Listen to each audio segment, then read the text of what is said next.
Dari semua yang menggoblokkan orang di ruang publik, kenapa Gus Miftah paling menjadi perhatian dan menjadi pembicaraan banyak orang? Benarkah Gus Miftah adalah sosok protagonis dalam episode cerita ini? Maksudnya, demi meningkatkan derajat Pak Sun Haji, Gus Miftah itu rela dihujat se-Indonesia Raya? Atau barangkali Gus Miftah itu sebenarnya wali ya? Lantas, dari semua orang yang digoblok-goblokkan di ruang publik, kenapa Pak Sun Haji menjadi orang yang paling menarik simpati? Dikasih tiket umroh, diberi donasi sampai ratusan juta, dan bahkan menjadi bahan refleksi sampai ke Malaysia. Setiap peristiwa itu kan memiliki sudut pandangnya sendiri. Jadi kali ini saya ingin mendiskusikan salah satunya kepada kalian. Jangan lupa berkomentar untuk menuangkan idemu jika nggak setuju dengan pendapat saya.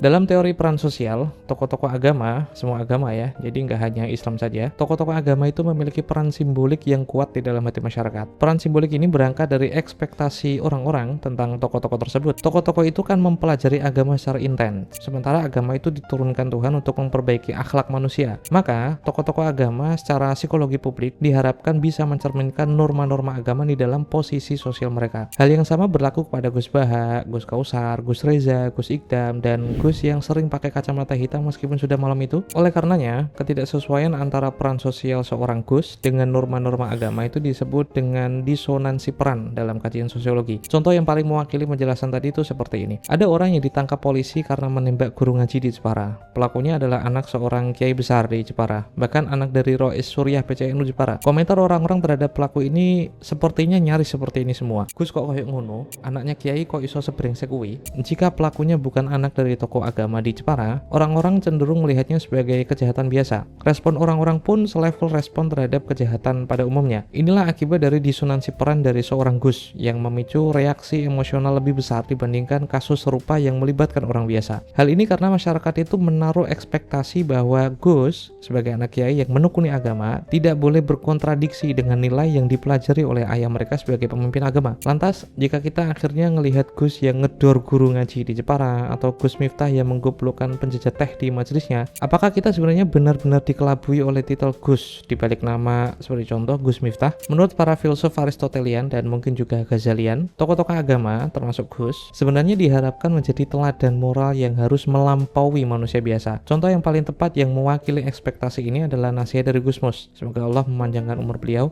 Tolong para kiai, para ustadz, para habaib, tolong hadirkan lagi akhlaknya Rasulullah Shallallahu Alaihi Wasallam. Tampilkan itu bukan hanya dalam ucapan saja, tapi dalam perilaku. Jadi Gus Mus itu menegur gus-gus muda dan habaib muda yang berdakwah di panggung namun jauh dari akhlak Nabi. Pertanyaannya jadi sederhana, adakah umat baginda Nabi sampai kiamat nanti yang bakal mampu meniru dan menghadirkan secara persis akhlak Kanjeng Nabi? Saya rasa menghadirkan akhlak seperti Kanjeng Nabi itu tujuan yang tidak akan bisa dicapai siapapun. Mungkin meniru bisa, tapi menghadirkannya persis seperti Nabi, fahadhihi ghayatun la tudraku. Kenapa Gus Mus ngendikan kalau akhlak Nabi itu harus dihadirkan? Padahal tidak akan ada orang yang mampu mencapainya. Dalam filsafat ada istilah fake quod potus yang secara harfiah itu berarti lakukan apa yang kamu mampu lakukan. Filosofi ini senafas dengan kaidah fikih yang berbunyi ma la yudraku kulluhu la yutraku kulluhu. Para filsuf Aristotelian dan para Ghazalian menekankan bahwa tindakan manusia harus diarahkan pada kebaikan tertinggi seperti yang dipraktekkan oleh Kanjeng Nabi. Ketika kebaikan tertinggi itu nggak dapat dicapai, maka usaha untuk mendekatinya tetaplah bernilai. Pada prinsipnya, ketidaksempurnaan tidak boleh menjadi alasan untuk tidak berbuat. Meskipun bahasa dan konteks keduanya itu berbeda, namun pesan universalnya masih sama, yaitu kebaikan yang kecil tetap lebih baik daripada tidak melakukan kebaikan sama sekali. Nah, prinsip faqih quod potus dan ma la yutraku kulluhu la yutraku kulluhu bisa kita terapkan untuk kasus Gus Miftah versus netizen yang masih mengawasi kasus ini bakal sampai kemana. Saya meyakini sampai sekarang bahwa manusia yang baik itu bukanlah manusia yang tidak pernah salah ya. Kesalehan manusia itu tidak hanya terbentuk dari kebaikan-kebaikan saja, tapi kadang kesalehan itu terbentuk dari kesalahan yang pernah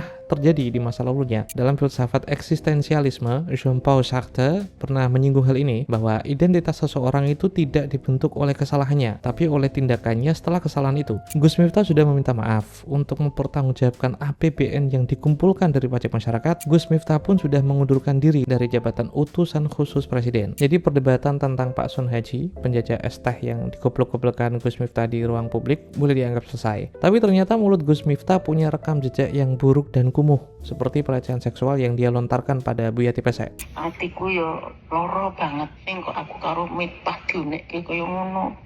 Diunekke salahku apa? Wong aku rumangsa golek ngelmu.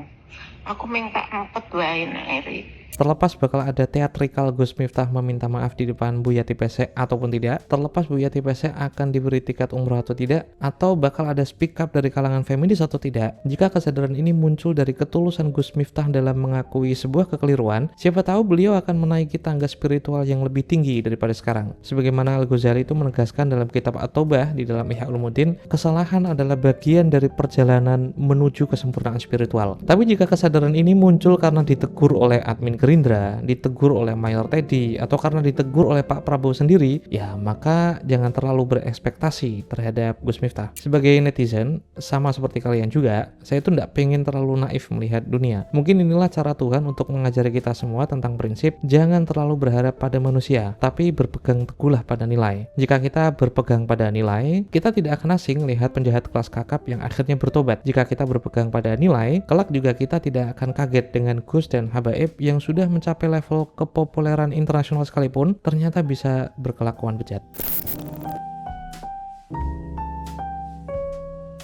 Gus Baha tidak sekali dua menggoblok-goblokkan orang di depan publik. Bahkan kepada orang yang memang sengaja ngaji ke majelisnya pun ada yang digoblok-goblokkan. Tapi kenapa kata goblok yang dilontarkan Gus Baha itu jatuhnya bisa berbeda seperti Gus Miftah kepada Pak Sun Haji? Pertama, semua orang yang menonton Gus Baha di channel Santri Gayeng, sekadar contoh, termasuk yang digoblok-goblokkan Gus Baha sendiri, mereka semua tahu bahwa yang diserang Gus Baha dengan kata goblok itu adalah ketidaktahuan atau persepsi keliru dari sebuah pengetahuan. Contohnya begini, ada orang yang ngomong tentang tafsir, tapi yang diulas adalah menurut saya, bagi saya, atau perspektif saya. Anda pasti akan mudah mencari bagaimana Gus Baha itu menggoblok-goblokkan persepsi keliru seperti tadi. Jika kita bicara tafsir Al-Quran, berarti kita bicara tentang maksud Tuhan di balik ayat yang dia turunkan lewat baginda Nabi. Kita nggak bisa menebak maksud Tuhan kecuali dijelaskan oleh utusannya. Tidak ada yang paling mengerti maksud Tuhan di balik ayat-ayatnya kecuali para nabinya. Karena kita tidak mungkin kembali ke masa lalu dan tidak mungkin menanyakan langsung kepada baginda Nabi, maka kita perlu tangga yang bernama sanad. Sanad itu terbentuk dari pundak-pundak intelektual muslim dari masa ke masa sampai ke baginda Nabi. Itulah alasan kenapa Gus Baha selalu bilang agama itu riwayat. Orang yang membicarakan agama semau kepalanya, orang yang membicarakan agama semau hatinya dan semau perspektifnya, maka perspektif itulah yang dilihat Gus Baha dengan goblok. Coba kita bandingkan dengan kondisi Pak Sun Haji. Saat Gus Miftah menyuruh menjual es tehnya, Pak Sun Haji itu bukan orang goblok yang tidak tahu bahwa es tehnya itu nggak akan habis kecuali dia jual. Pak Sun Haji juga bukan pengurus panti asuhan yang membawa es teh untuk anak-anak yatim yang nggak punya uang untuk membeli sesuatu. Pak Sun Haji melihat orang-orang di majelisnya Gus Miftah sebagai market karena memang mau jualan. Menyuruh orang menjual es teh padahal dia memang sedang berjualan es teh, tentu saja sebuah kegoblokan.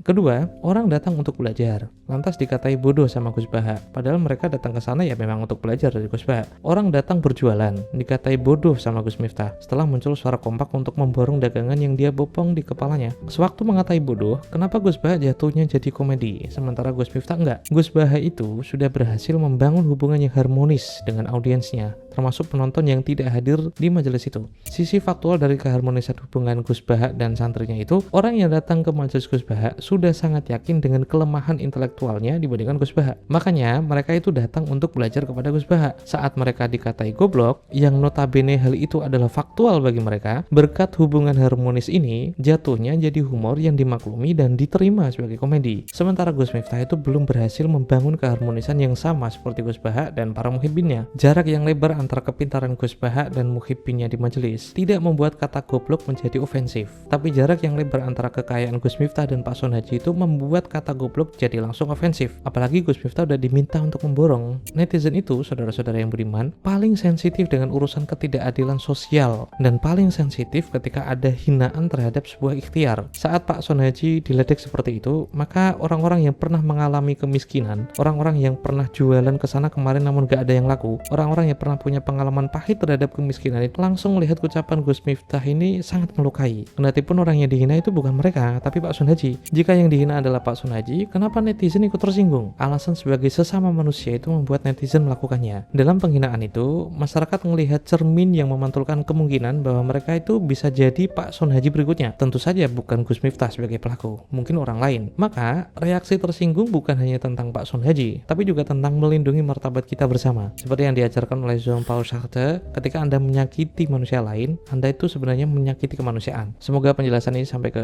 Gus Miftah. Saya Romo Labas, ini Bapak Nyantor, sampai jumpa.